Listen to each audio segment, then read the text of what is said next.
মাত্র ১৫০ টাকা খরচ করে এরকম একটা সুন্দর পুতলি ব্যাগ বানিয়ে নিলে কেমন হয়। হ্যালো এভরিওয়ান, আমি চৈতি।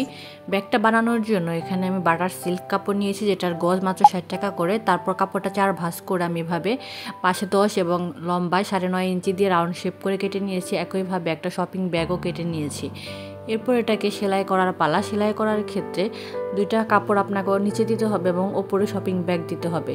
নিচের কাপড়টা সোজা থাকবে এবং ওপরের কাপড়টা উল্টা থাকবে। এরপর শপিং ব্যাগটা দিয়ে এভাবে সেলাই করে নেওয়ার পর উল্টিয়ে নেবেন। এরপর মাঝখানে ফিতা লাগানোর জন্য এরকম দাগ দিয়ে নিয়ে ফাঁকা জায়গাটা সেলাই বাদ রেখে সেলাই করে নিতে হবে চারপাশে। এভাবে আমি দুইটা কাপড়ই রেডি করে নিব। তারপর এখানে যে লেসটা লাগাবো, লেসটা মাথায় একটু ভাঁজ করে ভেতরের দিকে দিয়ে তারপর এভাবে সেলাই করে নিব আস্তে আস্তে। মেশিনে সেলাই করতে একটু অসুবিধা হতে পারে, যদি নতুন মেশিন হয় তাহলে সমস্যা হবে না, তবে পুরাতন মেশিনে একটু মোটা কাপড় সেলাই করতে অসুবিধা হয়ে যায়। সেই ক্ষেত্রে আপনারা মেশিনে একটা সেলাই দিয়ে বাদবাকি সেলাইটা হাতে করে নেবেন। এরপর ফিতা বানানোর জন্য আমি ১.৫ ইঞ্চি চওড়া এবং ১৫ ইঞ্চি লম্বা একটা কাপড় নিয়েছি। তারপর এটাকে সেলাই করে নিয়েছি। মেশিনে সেলাই করার পর এরকম একটা বড় সুই দিয়ে পেছনের দিকটা সেলাই করে সুইটা আবার ভেতর দিকে দিয়ে তারপর কিছুটা কাপড় এই স্ক্রুড্রাইভার দিয়ে ভেতরের দিকে দিয়ে আমি কিন্তু টান দিলেই ফিতাটা সুন্দরভাবে ফিনিশিং চলে আসবে। আপনারা এইভাবে যারা ফিতা বানাতে পারেন না তারা একবার দুইবার ট্রাই করবেন, প্রথমবার হবে না, দ্বিতীয়বার হয়ে যাবে। ঠিক আমারও কিন্তু এটা প্রথমবার ছিল, আমি প্রথমবার করতে পারিনি, দ্বিতীয়বার করেছি। এরপর ফিতার নিচে কলকি দেওয়ার জন্য কাপড়টা ভাঁজ করা অংশ নিচের দিকে দিয়ে তারপর সেলাই করে নিলাম, কিভাবে তা দেখেই বুঝতে পারছেন। এরপর যে ফাঁকা জায়গাটা রেখেছিলাম ফিতা ঢোকানোর জন্য, সেই জায়গা দিয়ে আমি ফিতাটা ঢুকিয়ে দিব। ঢুকে নেওয়ার পর কিন্তু ব্যাগটা রেডি হয়ে গিয়েছে।